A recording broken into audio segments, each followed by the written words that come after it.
याचं जिवंत उदाहरण ज्या मातेनं एका मुलाला सांगितलं की तुला या महाराष्ट्राचा भविष्यात राजा व्हायचा आहे आणि तशा पद्धतीचं शिक्षण दिलं आणि या देशाचा स्वराज्याचा राजा तुम्हाला आम्हाला दिला अशी मा जिजाऊ त्यानं साळी तेळी कोळी मार मान ढकलवार वडार ब्राह्मण मुसलमान या सर्व जाती धर्माला एकत्रित करून त्यानं स्वराज्याचं स्वप्नाचं तोरण या महाराष्ट्राच्या मराठी माणसाचं भाग्योदय केलं असे रयतेचे राजे छत्रपती शिवाजी महाराज.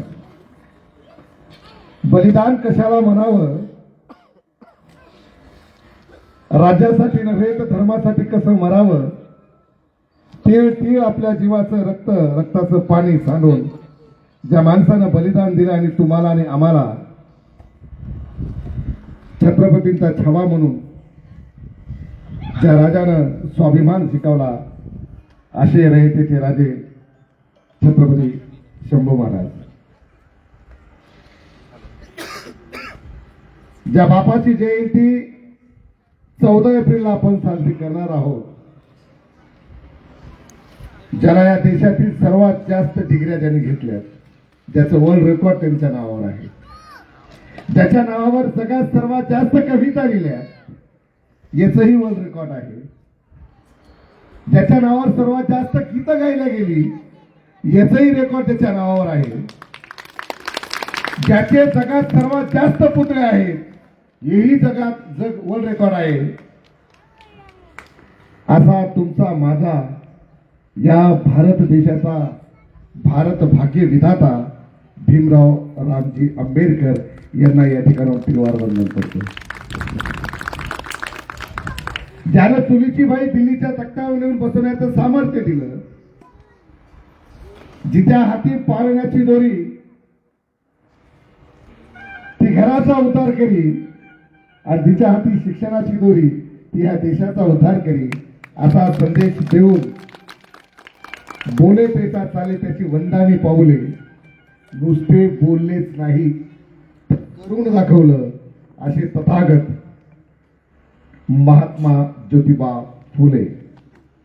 ज्या माईने तुमच्यासाठी माझ्यासाठी काबाड कष्ट केले, दगड गोटे खाले, शेणाचे गोळे जिने पचवले, अशी माझी मा सावित्रीबाई फुले. ज्या पंथीमुळं या देशाला प्रकाश मिळाला, उजेड मिळाला, अशी माझी मा रमाई. ज्या आईच्या कुशीत मी 9 महिने 9 दिवस राहिलो, अशी माझी मा काशाबाई. ज्या बापाच्या संस्कारामुळे तुमच्या पुढे बोलण्याचं सामर्थ्य माझ्यात निर्माण झालं, असे माझे वडील स्वर्गीय रामभाऊ सटवाजी कांबळे यांना या ठिकाणावर तिलवार वंदन करतो. महात्मा फुले मांडत असताना प्रामुख्यानं काही महत्वाच्या गोष्टीवर मी प्रकाश टाकण्याचा प्रयत्न करतोय. या कार्यक्रमाचं उद्घाटन अतिशय हर्षोल्लासात आपण सर्वांनी केलेलं आहे. बराच वेळ झाला मी आल्यानंतर माझ्या लक्षात येत होतं की पाठीमागं पिंपळाचं पान दिसतंय, सत्यमूर्तीच्या 2 मुद्रा दिसत आहेत आणि पडदा का लावला असं. आणि जेव्हा या फुले शाहू आंबेडकर जयंती मंडळाच्या कार्यकर्त्यांनी उद्घाटन केलं आणि माझ्यासारख्या माणसाला स्वतः दिवाळी आहे का काय, आणि खरं वास्तविक पाहिलं तर महात्मा फुले असतील, शाहू महाराज असतील, शिवाजी महाराज असतील आणि बाबासाहेब आंबेडकर असतील, या लोकांच्या जन्मामुळं यांचा जन्मदिवस आपल्यासाठी दिवाळी आणि दसरा आहे. आणि म्हणून मी सर्वप्रथम या जयंती मंडळाच्या सर्व पदाधिकाऱ्यांचं खूप खूप अभिनंदन करतो की आपण ज्या अनोख्या पद्धतीनं बाबासाहेबांच्या गुरुची जयंती, महात्मा फुलेंची जयंती साजरी करण्याचा संकल्प केला आणि त्या पद्धतीने आपण जयंती साजरी करत आहोत. आपल्यापैकी बऱ्याच लोकांना आठवतंय का नाही आठवत मला माहीत नाही. 2 वर्ष अगोदर बहुतेक राजूदादांनी मला बोलवलं होतं. 15 ऑगस्टला मी आलो होतो आणि त्यावेळेसही आपला एक उत्सुक उपक्रम होता. आपण त्यावेळेस भगतसिंगांचा फोटो समोर ठेवून त्यांना त्रिवार वंदन केलं होतं. महात्मा फुले मांडत असताना, महात्मा फुल्यांकडे बघत असताना तुम्हाला आणि आम्हाला एवढं माहिती आहे की तिने आसूड नावाचं एक पुस्तक लिहिले, गुलामगिरी नावाचं एक पुस्तक लिहिले. महात्मा फुलेने आपल्या बायकोला शिकवलं. पुण्याच्या भिडेवाड्यामध्ये 395 क्रमांकाच्या त्या वाड्यामध्ये एक मुलीसाठी शाळा खोलली. दुष्काळ पडला तेव्हा अन्न दिलं, गोरगरिबांना पाणी भेटत होतं तेव्हा आपली विहीर खुली केली. एवढेच महात्मा फुले आपल्याला माहित आहे. महात्मा फुले याच्या पलीकडे आहे. महात्मा फुले हा जमशेद टाटा माहिती, टाटा बिर्ला, टाटा बिर्ला पेक्षाही श्रीमंत होते. महात्मा फुले हे काही साधे सुद्धा नव्हते. हे लहुजी वस्तादाचे शिष्य होते. आणि लहुजी वस्ताद आणि रानबा महार हे फुल्यांचे खूप जवळचे निकटचे होते. स्वामी रामानंद, स्वामी दयानंद सरस्वतीची एक मिरवणूक काढायचं ठरलं होतं आणि तथाकथित तिथल्या काही लोकांनी त्या मिरवणुकीला विरोध केला होता आणि त्यांची मिरवणूक काढायची नाही किंवा काढू नये म्हणून त्याच वेळेमध्ये पुण्यातल्या काही लोकांनी गाढवाची मिरवणूक काढली होती. पण फुले ते फुले त्यांनी रानबा महाराला आणि लहुजी साहेब वस्तादांना बोलून घेतलं आणि आपल्याला दयानंद सरस्वतीची मिरवणूक काढायची आहे आणि तिथं मला तुमची आवश्यकता पडणार आहे. हे दोघे धार दिप्पाड. पुण्यामधल्या महारमांगांचा इतिहास डेंजर आहे. 1818चा जर इतिहास तुम्ही आम्ही चाललात आमच्या लक्षात येतं. तिथले लोक काही साधे सुधे लोक नाही, म्हणजे खायला आणि द्यायला काय घाबरत नाही. तर प्रति मिरवणूक त्यांनी गाढवाची काढल्यामुळे महात्मा फुलेंच्या लक्षात आलं की स्वामी दयानंद सरस्वती हे पुण्याच्या लोकांना पचणार नाही. आणि मग त्याच मिरवणुकीच्या वेळेस यांनी नियोजित असलेली मिरवणूक सुद्धा काढलेली आहे. म्हणजे उत्तर प्रत्युत्तर कसं द्यावं हे महात्मा फुल्यांकडून शिकण्यासारखं आहे. दुसरी गोष्ट, महात्मा फुले जे माळी समाजात, इथं माळ्याचे किती लोक आहेत मला माहित नाही, मला क्षमा असावी. सावता माळ्याला जेवढं मानतात तेवढं महात्मा फुलेंना मानत नाही. हा माझा बौद्ध म्हणून त्यांच्यावर आरोप आहे. जेवढे बौद्धांच्या घरात महात्मा फुलेंचे फोटो आहेत तेवढे माळ्यांच्या घरात नाहीयेत. त्याचं कारण आहे, माझा बाप बाबासाहेब आंबेडकर ज्या माणसाला स्वतःचा गुरु मानतो त्याचे हे शिष्य, त्याचे हे लेकर बापाच्या गुरुची फोटो तर आपल्या घरात लावणारच ना, आणि ती लावली पाहिजे. पण आम्ही जातीने रक्ताने त्यांच्या वंशज नाहीये, त्यांचे वारसदार नाहीयेत, आम्ही विचारांचे वारसदार आहोत. मला या महाराष्ट्रातील तमाम माणसांना, मला या देशातील तमाम मराठा समाजाला किंवा छत्रपती शिवाजी महाराजांना मानणाऱ्या माणसांना आवर्जून सांगायचं आहे की छत्रपती शिवाजी महाराज तुम्हाला आम्हाला कळले नसते, दिसले नसते, माहिती नसते जर महात्मा फुल्यांनी रायगडावर जाऊन शिवाजी महाराजांची समाधी शोधली नसती आणि सगळ्यातली पहिली छत्रपती शिवाजी महाराजांची जयंती केली नसती. बरं, या जयंत्या ज्या असतात माय मावल्या फक्त नाचायला असतात का? नाचलं पाहिजे, आनंद व्यक्त झाला पाहिजे, यात मात्र शंका नाही. पण मी सतत सांगत असतो, महापुरुष हे नाचण्याचे नाहीत तर वाचण्याचे विषय आहेत आणि वाचले पाहिजे. महात्मा फुले जोपर्यंत आम्ही वाचताना तोपर्यंत मला हे कळणार नाही की पुण्याचं खडकवासचं धरण महात्मा फुल्यांनी बांधलंय. त्या काळामध्ये धरणाच्या पाण्यावर शेती होती, एक संकल्पना लोकांना मान्य होती. जसं या देशामध्ये जेव्हा पहिली रेल्वे आली तो लोक म्हणजे भूत पळायले रेल्वेला पाहून. आपले लोक डेंजर आहे, इतका भयानक देवांचा मारा आहे. 32 कोटी त्या काळात होते. त्याच्यानंतर साईबाबा, सत्य साईबाबा, आमका बाबा, जोगेश्वर बाबा, हे शास्त्री ते शास्त्री, आमके धमके लई देव झाले.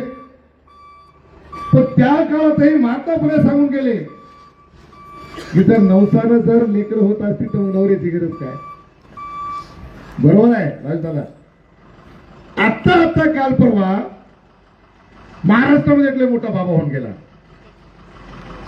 अरे बाया हसल्यावर खरात बाबा नाशिकचा माय मावल्यावर तिथे गेलेल्या बायांचा दोष नाहीये. तुम्ही आम्ही ते समजून घेतली एक गोष्ट. एखाद्या स्त्रीला मुलगा होत नसेल, अपत्य होत नसेल, तिथे जाणाऱ्या 70% महिलांना लेकरबाळ होत नव्हते आणि म्हणून तिथे जात होत्या. ह्या तिथे जाण्यासाठी का मजबूर झाल्या? तर तुमच्यासारखे माझ्यासारखे लोक जे बाईला वाचवली म्हणतात ना, तो बोल तिला सहन होत नसावा कदाचित. तुमची आमची जी मानसिकता आहे की एखाद्याला लेकरू नाही झालं म्हणलं की बाबा ती वांजोटीच आहे, तिला जे टोमणे पडतात त्या वाचण्यासाठी एखाद्या माणसाचा आश्रय घेणे, जेव्हा त्यांच्या आशीर्वादाने लेकरू होईल ही माणसांची मानसिकता होऊन महिला तिथे गेल्या असाव्या. महात्मा फुले नाही लेकरू बाळ नव्हतं. महात्मा फुलेंचे वडील गोविंदराव म्हणले ज्योतिबा सावित्रीला लेकरू बाळ होत नाही, आपण तो दुसरा लग्न करू, तिलाही सांभाळू, ती सवती राहतील. महात्मा फुले हुशार, बाबा मान्य आहे करू लग्न, पण त्या अगोदर माझं तिथं दोघांचं मेडिकल करू. जर तिला लेकरू होत नसेल असं विज्ञान डॉक्टर सांगत असतील तर मी लग्न करतो. पण जर डॉक्टरने सांगितलं तिला लेकरू होऊ शकते पण माझ्यामुळे होऊ शकत नाही, तर मग तुम्ही मला सवत्या आणणार का? मराठी साहित्यामध्ये सवत्या शब्द देणारा पाप म्हणजे क्रांतिबा ज्योतिबा फुले आहे.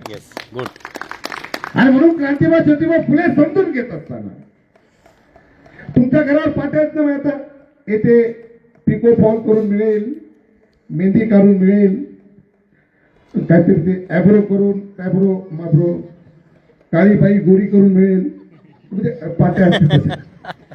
महात्मा फुलेंच्या घरावर एक पाटी होती. त्या पाटीवर स्पष्ट लिहिलं होतं जर एखाद्या विधवेला चुकून दिवस गेले असतील, एखाद्या अविवाहित मुलीला जर चुकून दिवस गेले असतील तर तिनं तिचं बाळ पाडू नये, मारून टाकू नये, ते लेकरू जन्म घालावर गुपचूप आमच्या अंगणामध्ये ठेवावं, आम्ही त्याचं संगोपन करायला तयार आहोत. अरे विचार करा, काय विचार असेल महात्मा फुले.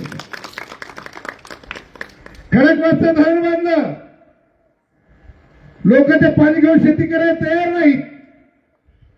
बघा महात्मा फुले खडकवासच्या धरणाच्या बाजूला त्या खडकीला 200 एकर जमीन घेतात. किती? ते का साधा म्हणून होता का? महात्मा फुले गरीब होतो म्हणतात. 200 एकर जमीन घेतात आणि त्या खडकवासच्या धरणात एक नळी टाकतात, तिथून पाणी घेतात आणि त्याच्यावर शेती, फुलबाग, ऊस, त्या काळातले फळं, त्या काळातले बी म्हणजे उत्पादन घेतात आणि लोकांना हे पटवून देतात की धरणाच्या पाण्यावरही शेती होती. नाही तर आम्ही मराठी माणसं, महाराष्ट्रातले माणसं देवाचा इतका भयानक कोप आहे की रेल्वेमध्ये बसले की माणूस मरते आणि देवा करतात, ते मग लो भयानक आमच्या डोक्यात परिणाम झाला आहे. त्यावेळेस त्यांनी केलं. आजही जर तुम्ही खडकीच्या धरणापाशी गेली तिथे एक नळी आहे आणि त्या नळीचं नाव आहे फुले नळी. महात्मा फुलेंचं आणखी एक वैशिष्ट्य तुम्हाला कदाचित माहित नसेल. जातीवादाने महात्मा फुलेंच्या परिवारावर इतका मोठा अन्याय केला होता, ते इतके त्रासून गेले होते. मी आता माऊलीला बोललो की या देशामध्ये, महाराष्ट्रामध्ये ज्ञानेश्वर महाराजांनी संस्कृत मधली जी काही गीता बिता जे काही धर्मग्रंथ आहेत ते मराठीत लिहिले. त्याच्या बापाला आणि आईला जिवंत समाधी घ्यावं लागली. एवढ्यावरही छळ थांबला नाही. 21 वर्षाचा तरुण पोरगा जिवंत समाधी घेतो ज्ञानेश्वर माऊली महाराज. माझा काय जातीवाद, काय त्यांचा त्रास असेल. हे गोविंदरावच्या बापाच्या बाबतीत नाही झालं, महात्मा फुलेंच्या आजोबांच्या बाबतीत. पण ते माणूस म्हणजे काय साधा माणूस नव्हता. तुम्हाला माहित नसेल, महात्मा फुले अभ्यासत असताना माझ्या लक्षात आलं महात्मा फुलेंच्या आजोबाने एका ब्राह्मण समाजाच्या माणसाने खूप त्रास दिल्यामुळं मर्डर केला. कार्यक्रमच हा म्हणजे अन्याय माणसाने किती सहन करावा. आणि ईट का जवाब पत्थर से देना, ये महात्मा फुले के दादाजी ने हमें बताया है. आणि म्हणून मला तुम्हाला विनंती करायची आहे, अन्याय सहन करायचा नाही. पण माझा बाप सांगून गेलाय की अन्याय करणे वाले से अन्याय सहने वाला ज्यादा गुन्हेगार आहे. आणि तुम्हाला मला गुन्हेगार व्हायचं नाही. याच्याही पलीकडे जाऊन सांगतो तुम्हाला मी. महात्मा फुले इंग्रजांनी शेगड्या आणल्या होत्या, शेगड्या लाकड टाकून ते बम. आता काही लोकांकडे ते पाणी वगैरे तापत आपण. महात्मा फुलेकडे या भारताची एजन्सी होती पूर्ण भारतात शेगड्या पुरवायची. तो माणूस किती करोडपती असेल. सोनं नाणं दागदागिने त्याची डिझाईन, ते जे बनवतात त्या डिझाईनला काय म्हणतात त्याला, साचा. भारताची होलसेल एजन्सी महात्मा फुल्यांकडे होती. किती श्रीमंत किती लखपती बनत असेल. बरं याच्याही पलीकडे जेव्हा मी महात्मा फुले वाचायला लागतो तेव्हा मला हे कळालं की महात्मा फुले पुण्याचे नगरसेवक होते. सर्व लाईव्ह चालू आहे आपलं कमेंटवर कमेंट. हे माहित होतं का आपल्याला. महात्मा फुले राजकारणाबद्दल अर्थशास्त्र आणि राजकारण पारंगत होते. याच्याही पलीकडे महात्मा फुले पुण्याच्या महापालिकेचे 4 वर्ष आयुक्त सुद्धा होते. हे आम्हाला माहित नाही. आम्हाला माहित नसले कोणते दुखतांचे कैवारी शाळा काढली, बायकोला शिकवलं, आणि मग त्यांना मूलबाल नाही झालं, पॅरलाइज झालं, मारली. बरोबर आहे. महात्मा फुले अभ्यासताना हे लक्षात घ्या, महात्मा फुल्यांनी जेव्हा सत्यशोधक समाजाची स्थापना केली त्यावेळेस महात्मा फुल्यांची एक सुंदर एक ओळ होती जी पसायदानामध्ये आहे. माणसाने माणसाशी माणसासम वागणी. महात्मा फुलेंच्या सत्यशोधक समाजाची एक प्रार्थना होती की हे सर्व मानव एकाच ईश्वराशी लेकरं आहेत आणि सगळेजण बंधू भागवाने वागतील आणि तसं वागवेल, ही शपथ महात्मा फुल्यांनी सुरू केलेली आहे. महात्मा फुले इथेच नाही थांबले. 1872 जेव्हा दुष्काळ पडला, महात्मा फुले दररोज एका अन्नक्षेत्रामध्ये 2000 असे 4 अन्नक्षेत्र 2 वर्ष त्यांनी चालवले. म्हणजे एका 8000 लोक जेवतील एवढं दान, एवढं अन्नदान, एवढं पुण्यदान महात्मा फुल्यांनी केलेलं आहे. आणि म्हणून महात्मा फुले समजून घेत असताना आपण प्रामुख्याने या गोष्टीकडे लक्ष दिलं पाहिजे की महात्मा फुलेंना लेकरू बाळ होत नव्हतं. आणि एका ब्राह्मण समाजाच्या महिलेला दिवस जातात आणि तो समाज तिला टामणे टोमणे मारून तिला बहिष्कृत करतो. त्या महिलेला महात्मा फुले आपल्या घरी आणतात. माय मावल्या, त्या बाईची डिलिव्हरी माझी माय सावित्रीबाई फुले करते. एका गोंडस बाळाला जन्म त्यानंतर ती बाई निघून जाते आणि त्या मुलाला महात्मा फुले दत्तक घेतात. त्याचं नाव ठेवतात यशवंत. एवढ्यावर नाही थांबले महात्मा फुले. महात्मा फुल्यांनी यशवंतांना एवढं शिकवलं की डॉक्टर वगैरे चीनला पाठवलं. आता जर मला सांगा माय मावल्या, तुमच्या जर पोराला या पोरीला तर मला तिला आता रशियाला डॉक्टर पाठवायचंय, आहे का आपली परिस्थिती? मग काढा मग लोन, एज्युकेशन लोन. या सोऱ्याकून त्या सोऱ्याकून त्या सोऱ्याकून पैसे घ्यावे लागतात. त्या काळात दत्तक घेतलेल्या मुलाला चीनला डॉक्टर किती शिक्षण पाठवणारा हा महात्मा फुले इथे बसलेल्या स्त्रियांचा खरा उद्धार करताय. आणि म्हणून या देशामध्ये जेवढे बंधुबा होऊन गेले, आसारामजी असतील, राम रहीम बाबा असतील, कुठलेही बाबा असतील, मी त्या बाबांना कधीच दोष देत नाही. दोष त्यांचा नाही, दोष इथल्या स्त्रीचा आहे. त्याचं कारण आहे माय मावल्याला. त्या नवरात्रात 9 साड्या घालायला आपण शिकलो, 9 दिवस चप्पल सोडायला शिकलो. कोण्या शहाण्यानं तुम्हाला सांगितलं की चप्पल सोडली की चांगला नवरा भेटेल? त्यासाठीच सोडतात ना. हा बेटा, नाही ना. हा, ते चप्पल सोडते, 9 दिवस चप्पलच घालत नाही. पिढ्याने पिढ्या चपल्या नव्हत्या या देशातल्या लोकांना. आणि आता सोडायची चप्पल. सगळं घरी हे खायला प्यायला, कपडा लता, भारी भारी त्या सँडल, छोट्या टाचाची, मोठ्या टाचाची, लय मोठ्या टाचाच्या सँडल. बारीक बाई असली की माझी मिसेस बी थोडीशी बारीक आहे, त्याची मोठीच्या मोठी ही होती चप्पल. तुला का नव्हतं? नाही, मी तुम्हाला तुमच्या बरोबर नाही यायचंय. मी म्हणलं चप्पल घालून माणूस माणसाच्या बरोबरीला येत नाही, शिक्षणानं माणूस माणसाच्या बरोबरीला येते. महात्मा फुले सांगतात की जोपर्यंत या देशातली स्त्री शिकणार नाही तोपर्यंत ती तिचा उद्धार करू शकणार नाही.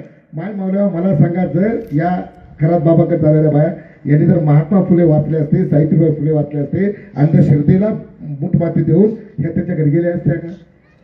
गेल्या नसत्या ना दादा ना. आणि म्हणून मला तुम्हाला विनंती करायची आहे, इथं बसलेल्या प्रत्येक मुलीला विनंती करायची आहे, माय तू भगवद्गीता वाच, मी काहीच म्हणणार नाही, तू बायबल वाच, मी काहीच म्हणणार नाही, तू कुठलाही धर्मग्रंथ वाच, मी काहीच म्हणणार नाही, पण एक वेळेस महात्मा फुलेंची सावित्रीबाई फुले वाच, एक वेळेस महात्मा फुले वाच. पण महात्मा फुले असतील, बाबासाहेब आंबेडकर असतील, शिवाजी महाराज असतील, या सर्वांनी दोन गोष्टी प्रामुख्याने सांगितल्या की महिला पुरुष समानता आहे. या देशातील महिलेला जोपर्यंत आपण स्वातंत्र्य करणार नाही, या महिलेला जोपर्यंत आपण सुशिक्षित करणार नाही, तोपर्यंत या देशाची खरी प्रगती होणार नाही.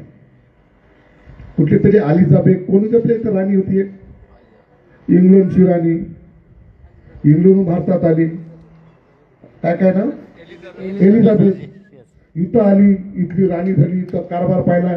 आणि माझ्या देशामध्ये त्या काळामध्ये नवरा मेला की बाई तिच्या संग मरायची, म्हणजे जाऊन टाकायचे सती.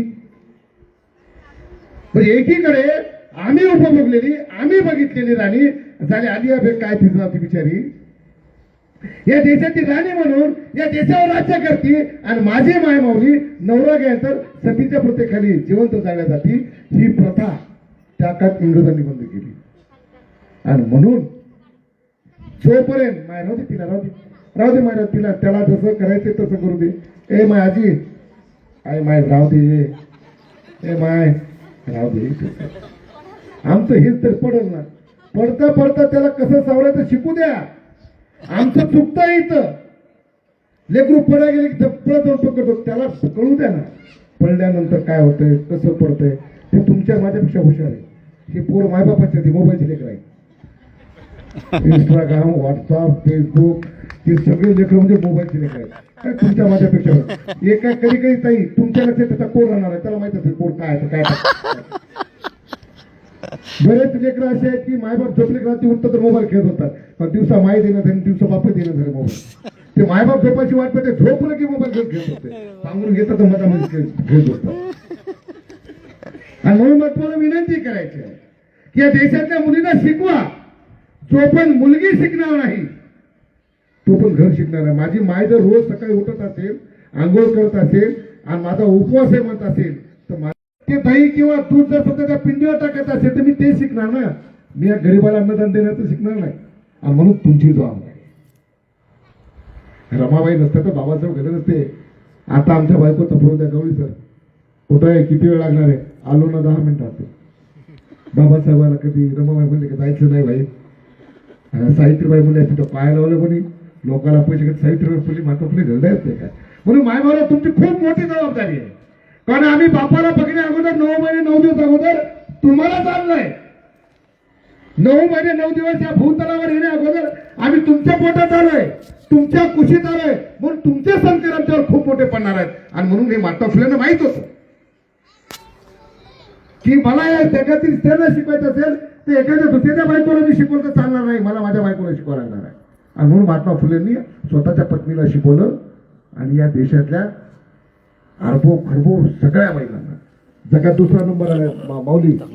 आता आपल्या जगामध्ये लोकसंख्येच्या बाबतीत दुसरा क्रमांक आलाय. ही बी सगळी माय माऊलीचीच कृपा आहे.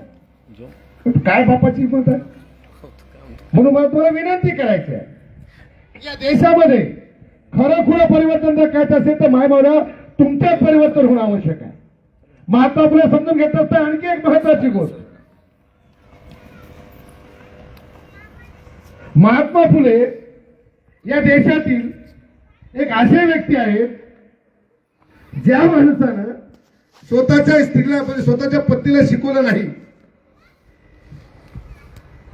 बघा माय मला एक गोष्ट तुम्हाला सांगतो, त्या काळात कसं होतं,